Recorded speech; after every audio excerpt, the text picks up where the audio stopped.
In May of 2020, a book was released that inadvertently changed the world, or at least TikTok, and that book was Beach Read by Emily Henry. Now, obviously I'm being dramatic, but at the time you literally could not escape Beach Read. It was everywhere, it was on everybody's recommendations list. It was part of this meteoric rise of romance that was really reignited at the start of the pandemic and has since been a very big staple in the publishing industry.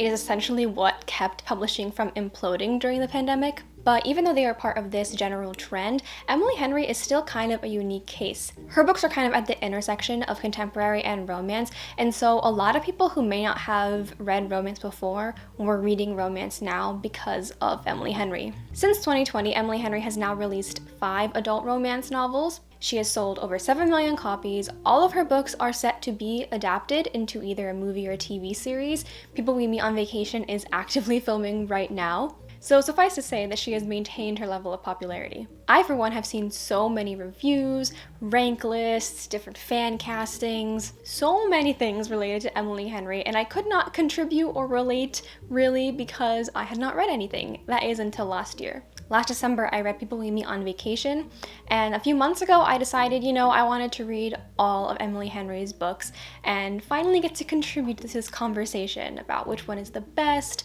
what are the differences, what are the pros and cons, if they're even worth reading in the first place. Before getting into the video though, let me just establish that I consider myself kind of a casual romance reader. I definitely would not consider myself very knowledgeable of the romance genre, but I definitely dabble in it from time to time. So my perspective may be different than someone who is very well versed in the genre. That is not to say that I am someone who doesn't like romance. I love me a romance subplot in a book so many times. It is the only reason that I am reading something. But the actual genre of romance, I'm still gradually discovering. This video is going to be largely no spoilers unless otherwise stated with a warning. However, I will note that I tend to talk a lot about character arcs and themes, and some people might view that spilling into spoiler territory even if it's not an exact plot point or specific thing that happens in the book. So if you really don't want to know anything about these books, then I don't recommend this video, but if you are okay with talking about the main ideas, then you should be fine. Without further ado, let us begin. I'm going to be doing this video in chronological order of when I read the books. So the first book that I read was People We Meet on Vacation. I'm sorry, I really did want to go in publication order, but at the time I read this book, I wasn't planning on doing this experiment. I just picked it up because I wanted to. I was actually on vacation, so I thought it would be a good book. But I promise going forward, it will be in publication order. People We Meet on Vacation follows Alex and Poppy, who are best friends, but also entirely different.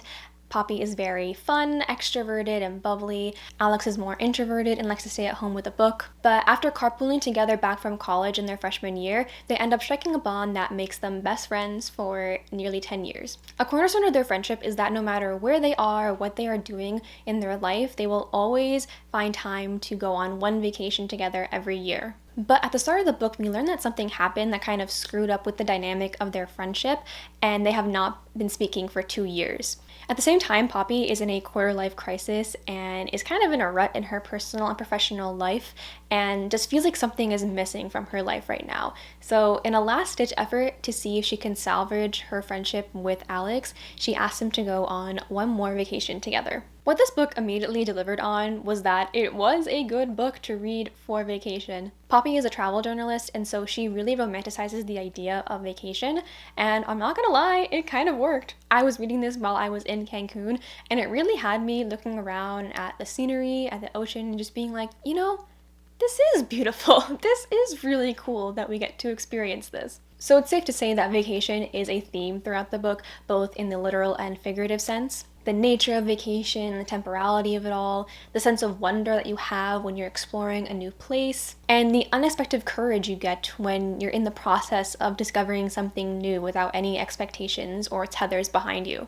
Poppy writes, "I'm on vacation. Vacations always end. It's the very fact that it's finite that makes traveling special. You can move to any one of these destinations you loved in small doses, and it wouldn't be the spellbinding, life-altering 7 days you spend there as a guest, letting a place into your heart fully, letting it change you." But these very same things that Alex and Poppy love about vacation are what end up challenging them in their relationship. Alex and Poppy are best friends, they know each other better than anyone else, but they are scared of taking that risk of possibly being something more and ruining what they currently have. They'd rather be those temporary versions of themselves that they are on vacation instead of trying something new, making a change in their lives, and possibly having to face the consequences for that. This is what ultimately made the book for me, was this dynamic between Alex and Poppy. It's cliche in a way, it's very will they, won't they, where you obviously know that they will. This is a romance book after all. But it was still compelling because I found their friendship so compelling. The love that they have for each other is so earnest, and I love that you get to see it actually develop over the 10-year period. The structure of this book is that it goes back and forth between the past and the now, where we are looking at every summer leading up to the summer where things fall apart. You got to see how they met in college, what drew them towards each other, and their grumpy sunshine dynamic, which had so much cute banter. But you also see them throughout the years as they both have their own partners and the kind of struggles that introduces into their friendship. So I've said all these positive things about the book, but I did have one main gripe, and that is that I think the ending was a little drawn out and a tad melodramatic. The entire book is leading up to finding out what happened at this 8th summer that led to the fall of Alex and Poppy's friendship. And one, it wasn't really that surprising. You can kind of figure out what they were leading up to. And two, what it ended up being wasn't that serious in my opinion. Maybe it's because I'm speaking from the outside looking in. Maybe if I was in that situation, I would also be as dramatic as they were. But as an outside perspective, it did kind of feel like, okay, that was it. I feel like the way they were talking about this made it seem like it was going to be much more monumental. I guess it couldn't have been something that was so hard to overcome because we only had about a quarter of the book left at that point, so it needed to be something where they could easily forgive each other and mend that bond. But it was just overall a little disappointing because I loved how the book was developing up until that point. In the grand scheme of things, it's not a huge complaint, and I did ultimately give this book 4 stars. I really liked it. Now we are going in publication order, so this next book is Beach Read. People I Meet on Vacation left me with a really good first impression of Emily Henry, so I was really excited to go into Beach Read, probably more so than any other book on this list, because it was that book that kind of started it all, and the one that I think people cite the most as being their favorite, so there were a lot of expectations going into this book. Beach Read follows January Andrews, a romance writer who is struggling with a case of writer's block. At the beginning of the novel, January is moving into her father's second home in Michigan, only this house carries a lot of baggage. January's father passed away a few months prior, and at his funeral, she found out that he had been having an affair the whole time in the very house that she is now living in. So this, along with the fact that she herself is going through a breakup, she is just not in the right mindset to write a romance book right now. To make things more interesting, she finds out that she is living next to her former college nemesis, Gus Everett, who is now a dark, moody, more serious literary fiction writer. When they find out that they are both actually struggling with writer's block, they decide to make it into a competition to try to write a book from the other person's genre. And whoever can publish their novel first wins. In order to do this, they start taking each other on these kind of educational field trips where they each kind of show each other their own process and how they go to write a book. And this can include things like going to a local carnival and sharing cotton candy to interviewing former members of cults. Cults actually do play a significant part of this book, surprisingly. Through this time together, they are able to learn more about each other and their past and begin to see that maybe there is more than meets the eye. Because I mentioned cults, I do just want to take this time to point out that this book does cover some pretty dark topics, things like cancer, infidelity, and the aforementioned suicide cults. It's not like overly dark or anything, but I think it's not something that you would necessarily expect when going into a romance book, especially one titled Beach Read. You'd think we're gonna have this little silly, goofy, fluffy time at the beach, but no, there are cults. So as I said, I had a lot of high expectations going into this book. A lot of people love it, but unfortunately that was not quite my experience. One thing right off the bat that kind of surprised me was that it kind of took me a long time to get into the book, like maybe 100 to 150 pages before I really started getting invested. And it kind of had to do with the writing, also surprisingly. Like the banter just wasn't working as well for me. And I don't know if it's because I listened to People We Meet on Vacation on audiobook. Maybe the audiobook narrator performed that banter in a way that I enjoyed more. But here, I don't know, I just felt like Sometimes the banter went on for too long, and even sometimes in the descriptions, there's references to things or details that are not usually always necessary. But yeah, I don't really know exactly, but I feel like just something about the writing wasn't clicking with me. So yeah, basically, I had a hard time connecting with the couple and the romance development because of these writing issues that I saw, but I did enjoy a lot of things from this book. It wasn't all a bad experience. Namely, I just really liked the overarching narrative and theme that this story was trying to tell. It's basically what saved it from getting a lower rating. This is one of those books that explores why we tell stories and why stories are so important to us. For instance, what inspires January to become a romance writer to begin with was, one, the relationship that she saw between her own parents, and two, her experience reading romance novels at a time when her life was in chaos after her mom was diagnosed with breast cancer. Books were her only source of comfort in that time, and in those happily ever afters, she found a safe space. I realized when the world felt dark and scary, love could whisk you off to go dancing, laughter could take some of the pain away, beauty could punch holes in your fear. I decided then that my life would be full of all three. Thus, it makes sense that after learning about her father's affair, that it completely disrupts the foundation on which she built all her romances on and forces her to kind of question her perception of reality and what love actually is. Gus, on the other hand, is a different story. He thrives in that cognitive dissonance of life and tries to always dig deeper in his writing. Maybe he thought someone had to bear witness to the dark. Or maybe he hoped that if he stared into the pitch black long enough, his eyes would adjust and he'd see answers hiding in it. Without spoiling too much, Gus has his own personal history related to cults, and he's also been burned by romantic relationships in the past, and so he just doesn't really believe in happy endings. So where January writes romances in order to escape, Gus writes his more dark, moody literary fiction in order to try to make sense of the sadness that he finds an inevitable part of life. And so I love this dual character development between January and Gus. They have so much to learn from one another. January needs to learn how to sit in that cognitive dissonance and accept that people may not be who you thought they were, or that people can be multiple things at the same time and they can all be true. And Gus needs to learn how to let his guard down in order to be vulnerable and give himself the potential to have a happy ending. So it's like, I see the vision so clearly of what Emily Henry was trying to do in this book, and that's what makes it more disappointed, because I didn't really like how it was executed, or didn't think it was executed as strongly as it could have been. I think to truly have the effect that Emily Henry wanted to out of these characters, then this book needed to have dual POV. We needed to see Gus's perspective. Not that I'm really in a position to tell a New York Times bestselling author how to write a book, but that's just my perception. I think limiting the story to January's head really limited the potential to explore these ideas, and it makes the story obviously unbalanced towards January because she is our protagonist, but in doing so, we limit the potential to actually see and fully realize Gus as a character. This book also employed some tropes that are just personal pet peeves of mine. The first is when a book is advertised as enemies to lovers, but you find out that one person loved the other person the entire time. Because, like, what was the point then? Why did you waste my time? There is miscommunication, but it's a particular kind of miscommunication where it's one-sided and it's based off of something kind of silly. Like, January's hatred of Gus is pretty contrived in my opinion, and is also very much hammered into the story to a level that I don't think was necessary. And I think having that be the basis of their dynamic took away from more opportunities where we could have seen them genuinely develop a friendship based on their new shared experiences all these years later. This is a more niche pet peeve, but I've seen it enough times that I feel like it's worth noting. And it's when the author makes the male character have a much more tragic backstory in comparison to the female main character. Now, I wouldn't say that January is not going through everything. She obviously is going through her own trauma.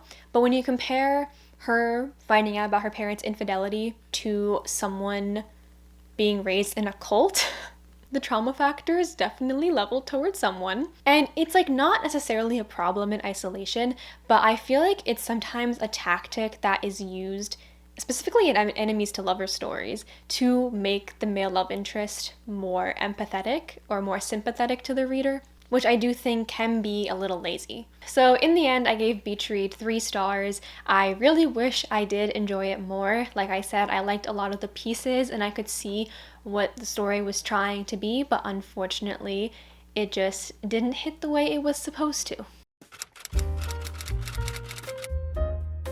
The next book we're looking at is Book Lovers, and thankfully things started to improve. So Book Lovers follows Nora Stevens, who is a very cutthroat but very successful literary agent living in New York City. Despite devoting her life to books, she doesn't quite see herself in the protagonist of the stories that she reads. She's not the small town girl next door that the love interest falls for. She's the high maintenance, career-oriented woman who gets left. But when she is dragged on a month-long trip to Sunshine Falls, North Carolina with her younger sister Libby, she tries to embrace this small-town atmosphere that she loves to read about. This includes things like going on dates, going on hikes, picnics, exploring the town's food and bookstores. What she didn't expect to find there was Charlie Lostra, who is a quiet, brooding book editor who works with her back in New York, who is also not your typical hometown hero kind of character. Both of them have a lot of things to navigate in their personal lives, but as they keep running into each other and interacting, it becomes impossible to deny their chemistry and attraction for one another,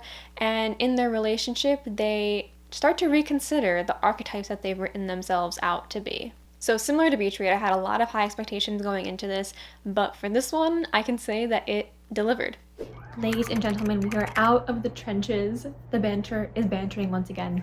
I think they have the best chemistry so far out of any of these couples in Emily Henry books. And you know why? I think it's because these characters are evenly matched. Both of them are confident, they're self-assured, they know what they want, and it makes such an interesting dynamic when they rub off on each other.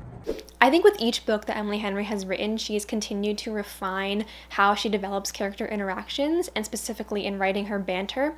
But I think it specifically works in Book Lovers because it felt very natural to the characters' personalities. It wasn't just banter for banter's sake. Charlie and Nora are different in a lot of ways, but they are also kind of the same person. They both have very intimidating and borderline abrasive personalities when you meet them, but because they understand each other so well, it just makes their dynamic so compelling because they know exactly how to talk to one another. Their retorts feel natural. And I love the fact that it was the kind of banter that's playful, but also disarming in a sense, because to be seen like that by somebody else is very vulnerable. For instance, something that is so clear from the beginning of the book is that Nora is very insecure about the fact that she is this high-achieving career woman. Obviously, she's very proud of her accomplishments and is driven to do more, but it can be very demoralizing to be abandoned in your romantic relationships so much because of that reason. But Charlie never once makes her feel ashamed of that. Quite the opposite. He supports her and he reinforces the fact that this is who she is and she should be proud of it. She shouldn't need to shy away from it for somebody else. So the banter and chemistry aside, I think what also made the relationship work so well in Book Lovers is that a lot of the overarching problems that they encounter as a couple are due to external circumstances. The question is never if they will work out as partners. The question is how they can do so within the context that they both live in. It's about how they can fit into each other's lives without compromising something that's important to them, whether that's the responsibilities to their family or their dreams for the future. Nora says, maybe love shouldn't be built on a foundation of compromises, but maybe it can't exist without them either. Not the kind that forces two people into shapes they don't fit in, but the kind that loosens their grips, always leaves room to grow. Compromises that say there will be a U-shaped space in my heart, and if your shape changes, I will adapt. No matter where you go, our love will stretch out to hold us, and that makes me feel like everything will be okay. I thought it was a really realistic struggle to portray in a relationship about how you may work really well in a vacuum, but you also have to contend with your each separate lives. And it offers a really beautiful message of learning when and where and if to bend for someone else. So as I said, the romance was largely a navigation of circumstance, but what I found really interesting about Book Lovers is that the more messy, nuanced, complicated interpersonal relationship was actually the relationship between the sisters, which was a fun twist for me because I feel like usually the more emotionally complicated or nuanced relationship is reserved for the romantic couple, at least in a romance book. But maybe it wasn't a fun twist for everybody because I do know that some people didn't like this book because it focused so much on the sibling relationship, but I liked it. A big part of Nora's character is that she is hyper independent due to having to be the caretaker for her younger sister at a young age after their mother died. She takes on a lot of responsibility and develops this kind of cutthroat personality if it means that Libby is able to live her quiet Hallmark movie life. But I like the fact that this book acknowledged the lack of perspective to the infantilization of the younger sibling that comes with that dynamic, as well as the fact that two people can be shaped very differently by seemingly the same childhood, and how they also can have different memories of it. One can romanticize it while the other one remembers more of the darker aspects. I won't say what the main twist of the story ended up being, but I will say that Emily Henry did a good job at genuinely surprising me with the direction that the story took with that, and I really liked the way that it helped contribute to Nora's character development. So given all that, Book Lovers quickly became my favorite Emily Henry of the 3 that I read so far, but I still did have some minor qualms with it that I need to address. One thing is just something that I noticed about Emily Henry's writing style is that she feels the need to tell you a lot of things in a way that sometimes feels a little heavy-handed. For instance, right off the bat in the beginning of the book, it is made very clear to us in a very in-your-face kind of way that this will be a deconstruction of the Hallmark movie trope, which I didn't think needed to be so in-your-face. It reminds me of that TikTok sound that's like, yep, that's me, and you're probably wondering how I got here. This might sound a little mean, but also there's a level of corniness to the dialogue sometimes that I found with Emily Henry's writing. Like the fact that Libby calls Nora sissy. It's to be expected. It's impossible to cater to everybody's preferences when it comes to how they write dialogue, but for me, sometimes it just had me cringing a little bit. I would say overall it's not too bothersome, but something that I did notice and just wanted to point out. That being said, the pros of this book far outweighed the cons in terms of my reading experience. Book Lovers is ultimately a story about feeling seen and not feeling like you're too much to be loved. It's a book for the eldest daughters, for anyone who feels like they'll never find a relationship that supports them in the way that they want to be supported. And so I gave Book Lovers 4.5 stars. Now we are entering one of Miss Emily Henry's most polarizing reads, which is Happy Place. Happy Place follows Harriet, a neurosurgery resident who has been in a seemingly perfect relationship with her fiancé Wynne ever since they first met back in college. Now 8 years later, Harriet and Wynne, along with their group of close friends, are planning to go on their annual trip to a cottage in Maine. Only this year, 2 things are posing a problem. One is that Harriet and Wynne actually broke up 6 months ago, but haven't told anyone yet. And 2, the cottage is going for sale, so this is the last year that they'll be able to travel to this place all together. Knowing this, Harriet and Wynne decide that they are going to pretend to still be in the relationship for the duration of the trip in order to make this last trip something special. But keeping up with this facade will have them revisiting moments from their past and realizing what might have gone wrong. Well, it seems the pattern has been hit, miss, because I'm like 70% through of Happy Place and I'm not having the best time. I don't hate it. It's a perfectly palatable experience, but I am just not really into it. And let it be known that I have been on record defending the miscommunication trope as someone who struggles with communication sometimes. But this book is taking it a little too far for my liking. Also, I don't really care about this friend group. I'm sorry. It's one thing for the main romantic relationship to have issues with miscommunication, but for the friend group as well, that's too much. That's too much. I've also been spoiled for the end of the book, and I don't love what I heard, and I feel like that's clouding the way that I'm perceiving the book as I'm reading it. I need to see fully how the story resolves, but I don't know. It's not landing for me. And land it did not, unfortunately.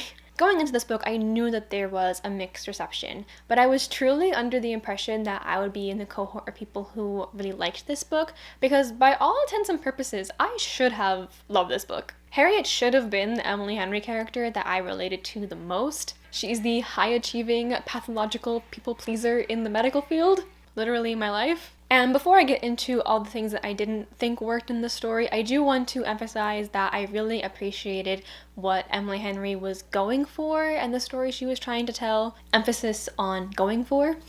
The story is about someone who struggles with prioritizing what other people want for her and who has lost her sense of identity in the process, and now not only has to contend with her past choices, but also has to learn how she moves on from here. It's also about a group of friends who are desperately trying to stave off their inevitable dissolution as they are all getting older and seeing each other less and less as they all live their separate lives. And finally, it's about a couple who is coping with the fact that in their efforts to do what they thought was best for the other person, they actually caused the end of their relationship, and figuring out if and how they can move forward from that. So there's definitely these themes of memory, rebuilding, of second chances, and it's kind of summed up by this quote: "Even when something beautiful breaks, the making of it still matters." In a way similar to Beach Read, I truly saw the vision. I just went through that whole thesis of what this book was meant to be. But for me, it just wasn't able to capture my emotions and portray that storyline in the way that would have the most impact. I was honestly kind of apathetic the whole time, and it was hard for me to pinpoint exactly why I didn't care, but I tried to elucidate that here. So first, let's talk about the friend group. A story like this is predicated on being invested in the friendship, and I think that's where the first failure of the story came for me. I just didn't believe them. I didn't feel that their connections were that genuine, and at worst, they felt superficial. Perhaps it was because a lot of the story was told through flashbacks, and so there was this natural distance that was created from us as the reader. The other problem is that when we meet them in the present, they are already at the stage of kind of breaking down. There's lots of miscommunication, a lot of secrets, a lot of general guarding from a group that is supposed to be defined by a deep level of intimacy. It also didn't help that at best, I didn't find the characters that interesting, and at worst, very annoying. I'm talking about Sabrina for that one. I could not stand her. She was so self-centered and controlling, and it just made it very hard to read. But basically, without that strong foundation for the friendship, I wasn't really invested as they were getting into these micro conflicts leading into a final big blowout. I was actually really glad when they finally got into a big blowout, because it was the first time that I actually felt that these people cared, when they actually got angry and actually expressed themselves and what they were going through. But I think at that point, the damage was already done and it was too late for me. I will say that this isn't a unique issue for Emily Henry. I think a lot of contemporary romance authors struggle with writing friendships because a lot of times they're focusing so much on the main romantic couple that they don't devote time to building out the friendships. And a lot of times I can kind of ignore that if the friendship doesn't play a huge role in the story. But for something like Happy Place, it really affected my enjoyment. So now let's turn our attention to Harriet and Wynne, the main couple of this book, and probably who everyone is reading this book for. Structurally, Happy Place is very similar to People We Meet on Vacations in that there are two timelines that we are jumping between in the past and in the present, and there's this looming event that you know causes the breakdown of their relationship, but you don't know what it is until the end of the book. And so as I was reading, I was trying to figure out why the structure worked better for me and People We Meet on Vacation and why it didn't so much here. And I think the reason is twofold. One is that People We Meet on Vacation is so grounded in the friendship between Alex and Poppy. So even after their fallout, we see Alex and Poppy come together again as friends, and we're allowed to see them rediscover their love and connection to each other in a more natural way. And two, I think Alex and Poppy were just a little bit more interesting as characters than Harriet and Wynne. Harriet and Wynne were kind of boring. I mean, Harriet had more going for her. We were directly in her head, so we knew her struggles with burnout, with all of her complicated feelings around the breakup. But Wynne, I could not tell you a thing about that man.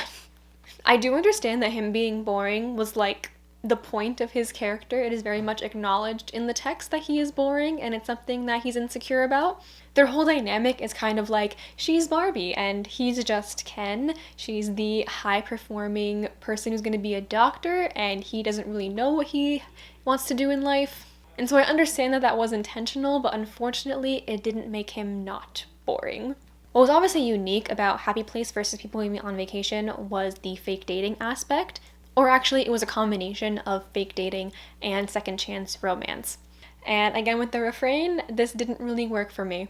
For me, what is interesting about fake dating is that these characters do not start out liking each other. Their relationship is purely transactional for whatever their personal reasons are. But because they spend so much time together and learn about the other person and also perform as a couple, they start to realize that they have an actual connection. In regards to second chance romance, what's really compelling to me about those stories is when they are meeting someone or someone they used to be with under different circumstances. And when they meet this person, they are carrying the weight of what went wrong the first time, but are also open to any possibility of what their relationship might become in the future and rediscovering that connection between them. In Happy Place, it felt like the best parts of both of these tropes was kind of stripped away in combining them.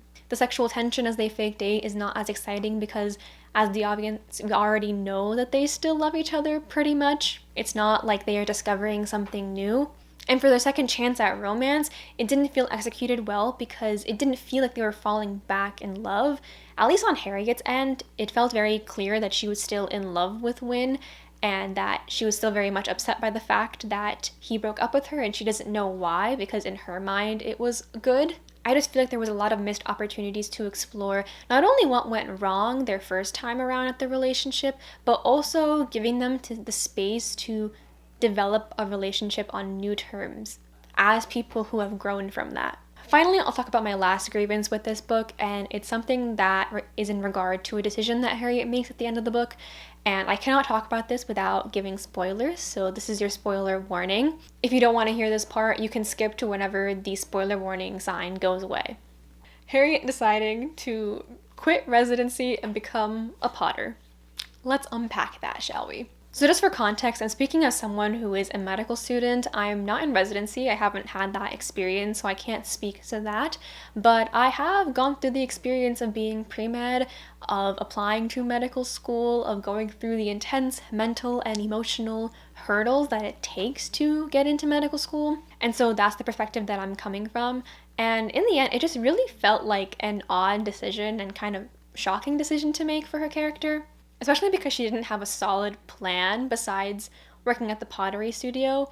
They do mention the fact that she has a lot of loans because that was my first concern. I'm like, girl, you have thousands and thousands of dollars of loans. But it's kind of just glossed over. It's like, yeah, I'll worry about that later. And let me be clear that it's not the fact that she left residency that was so jarring to me. There are people who drop out of residency because of the toll that it took on their mental health, or because they realize that medicine is not what they thought and is not the career path for them. I actually think that would be a very interesting story to tell. The problem is that it wasn't this story. It's very much hinted that Harriet is tired and burnt out from residency, but it's never to the point where you would naturally consider that she would quit the field entirely. We barely, if at all, see Harriet in the hospital. We don't get any scenes that would hint to us that she has a problem with wanting to be in medicine in the first place. The only thing we get is that she's tired and it's time consuming, which unfortunately is kind of the norm for residency. And the ultimate reasoning that this book gives for her quitting is that she is not happy right now and that she really only went into medicine to please her parents. It wasn't something that she wanted to do. And I just have a really hard time believing that because, like I said, it's a really tough process applying to medical school. And also, it's not like she's just like any resident. She goes to one of the top medical schools in the country, matches into the hardest specialty to match into at the top program in the US for that specialty. That's like beyond the normal level of grind of a medical student. And yeah, it's just a tad unrealistic to suggest that she didn't find any fulfillment in this. I don't know, maybe I'm wrong and maybe someone has gone through a similar experience, so I'm open to being corrected. The most frustrating part is that there are a lot of other routes the author could have taken to convey a similar message to what she had. One, she could have had her actually grow to dislike medicine and show that, but that would be a lot in the book, I think. Two, the most simple answer, I think, would be to have her switch to a less time-consuming specialty that has a better work-life balance. It actually would have worked out really well for her to find a family medicine residency in Montana where she could be near Win and his family. Heck, I would have even preferred it if she just took a leave of absence for a year or took a research year while she evaluated whether she even wanted to continue in the first place. And she could have worked at the pottery studio during that time. Pottering itself was also such a random thing for her to base her career on because up until that point, it was really only offhandedly mentioned as a hobby. The final thing before I move on for this is that I think what is most frustrating about this decision for her character is that it kind of feels antithetical to what Emily Henry was writing about in Book Lovers. Book Lovers was very much about not changing your dreams, your career aspirations, things that are important to you for a relationship. I wouldn't go so far as to say that she gave up her career for a man, but I do wish that the story took the route of her realizing that she had more agency than she thought in being able to mold her life and her career aspirations around what would actually be best for her, as opposed to abandoning it altogether. I want to end the section by acknowledging that I know that a lot of people who did love this book really connected to it on a personal and emotional way, and I don't want any of what I said to take away from that. I wish I had that level of connection to the story, but unfortunately I ended up giving Happy Place 2 stars. This is it, folks. We're finally at the end. That is until Emily Henry releases her next book next year, but we're reaching the end of this video for now. And that final book is Funny Story. Clearly my track record for Emily Henry is pretty mixed at this point, and this is the book that I actually knew the least about, so I literally had no idea what to expect going into this. But I'm extremely happy to say that we are ending this video on a high note. I love this book. So Funny Story follows Daphne, who at the beginning of the story is living a picture-perfect life with her picture-perfect fiancé, Peter. That is, until the moment that Peter decides that he's actually in love with his childhood best friend, Petra. Now Daphne is left trying to pick up the pieces of their broken engagement in a town where she has no friends or family and whose only silver lining is her job as a children's librarian. Alone and stranded and now needing a new place to live, Daphne ends up becoming roommates with someone who knows her predicament all too well, Miles, Petra's ex. Miles' personal but lax and borderline chaotic personality is a stark contrast to Daphne's more introverted, buttoned up, and planned out personality. Their living situation mostly involves them avoiding each other, just letting each other live their own lives, until one drunk and emotional night after Daphne receives the wedding invitation for Petra and Peter's wedding. Not wanting their exes to have the last laugh, Daphne and Miles end up posting some pictures insinuating that they are now together. In the scheme to fake their relationship, Daphne and Miles form a budding friendship that may lead to something more. Genuinely, I had the best reading experience so far out of all of these Emily Henry books. I was laughing, I was tearing up even, which was surprising. I loved the depth that Emily Henry gave Daphne and Miles in both of their personal journeys that they had to go on. Daphne really struggles with insecurity in the sense that she lacks a sense of self and doesn't know who she is outside of her previous relationship. Throughout her entire relationship with Peter, the terms have always kind of been defined by him. They moved to his town, his home, near his family. She didn't really have her own set of friends. Her friends were basically just Peter's friends that she kind of adopted, or rather adopted her. And so when Peter breaks up with her, she's left kind of lost, and it kind of serves as a waking point for her to realize just how much of her own life she hasn't been living for herself. She says, "I want to know myself, to test my edges and see where I stop and the rest of the world begins." And she's able to do this with Miles as well as with some of her co-workers that she becomes friends with at the library. They're able to explore the area, explore the nightlife, the restaurants, the nature, basically redefine this place that she's lived in for years and have it not just be Peter's hometown, but some place that she can also call home. Another part of Daphne's insecurity, though, is defined by her experiences with abandonment, both in her romantic relationship when Peter left her, but also her relationship with her father, who only ever showed up for her on his terms. This leads her to feeling unwanted and feeling like there's something wrong with her that is causing these people to go away, and ultimately results in her being guarded about the potential of pursuing new relationships for the fear that they will just abandon her again. And this sense of feeling abandoned is something that she shares with Miles. Yes, in that he was also broken up with the same night that she was, but also in that he grew up in a toxic household that left him emotionally neglected and, in a way, abandoned. Miles kind of coped with the toxicity of his upbringing by being someone who always wants to keep the peace, trying to make other people happy, but also in running away and not being able to confront problems head on. This leads him to having his own guilt about abandoning his little sister after he left home when he was 18. Because even though he needed to do that for his own mental health, he inadvertently left her to deal with that situation by herself. I really loved how the narrative handled their unique yet similar traumas and how they are able to kind of process both of those things together. It also did showcase how their baggage might lead to problems in their relationship, but also showed how they can move forward from that and make it work. In the end, it made Miles my favorite Emily Henry love interest. I feel like he got the most care and was the most developed and interesting male character in her books. I mean, you could argue that Gus is probably the more interesting character given his whole cult background. So perhaps the word I'm looking for is that he felt like the most authentic character out of all the male love interests. I feel like this book took a lot of the best aspects of all of the previous Emily Henry books and morphed them into one thing. The fake dating aspect here was actually really fun because it was just based off of pettiness. They were just mad at seeing their exes living happily and getting married while they are groveling in self-sorrow. And the transition from fake dating to actually developing romantic feelings felt natural because it felt like them trying to become friends was genuine before any romance was even involved. What can I say? I'm a friends to lovers girly. That is definitely my bias here. What this book did that none of the other Emily Henry books did was have an actually nuanced and explored friendship dynamics. I mean, book lovers came close with the sibling dynamic, but that was siblings, not friends. Daphne becomes friends with one of her co-workers at the library, and they begin this kind of unlikely friends to eventually forming a really close bond. I loved how the friendship was taken seriously and that when Daphne messes up, there was space in the narrative to account for the consequences of that and have them slowly build back the trust that was lost. The camera died, so I'm sorry if the angle changed, but basically I was saying that I really liked how the book did a good job of making this small community feel authentic. I loved when we introduced Julia, Miles' little sister, to the group because she was so much younger and had so much energy. Side note, I imagined her as Gracie Abrams. Maybe it was because of the short black bob, but that's literally all I could see.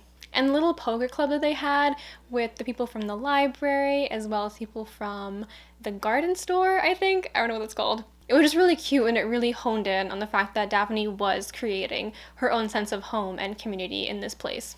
In terms of writing, what I was surprised about is that a lot of my issues with Emily Henry's writing were consistent across all of her books. It was just to varying degrees. But in this one, I really didn't have those same complaints. I felt like everything flowed naturally. The type of humor worked for me, and the more emotional moments actually got a reaction out of me. I don't really know what else to add besides the fact that I loved it, and it took 5 books, but we finally got to a 5-star book. Now we can summarize my final rankings. At number 5, we have Happy Place. At number 4, we have Beach Read. Number 3 was People We Meet on Vacation.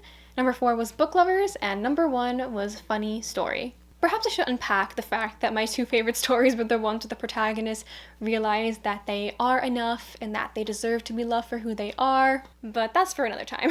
Just as a treat near the end, and because I know Emily Henry is a really big Taylor Swift fan, I'm going to be correlating each of these books to different Taylor Swift songs that I think relate to them. For Beach Read, I chose Gold Rush and Mine. For People We Meet on Vacation, I chose Delicate and You Are in Love. For Book Lovers, I chose Come Back, Be Here, and You're on Your Own, Kid. For Happy Place, I chose You're Losing Me, I Hate It Here, and Sweet Nothing. And for Funny Story, I chose The Archer and Begin Again. I had a lot of fun doing this video. I really enjoyed getting to dive deep and analyze each book, and also really deep dive into one author's collection. Please let me know if you liked the format of this video and this type of video, and if you want to see something like this in the future. If you made it all the way to the end of the video, please let me know your favorite Emily Henry book or your ranking or whatever you want. Please let me know your thoughts on this. I would love to hear how your rankings match up to mine. So that's all I have to say. Thank you so much for watching, and I'll see you later. Bye.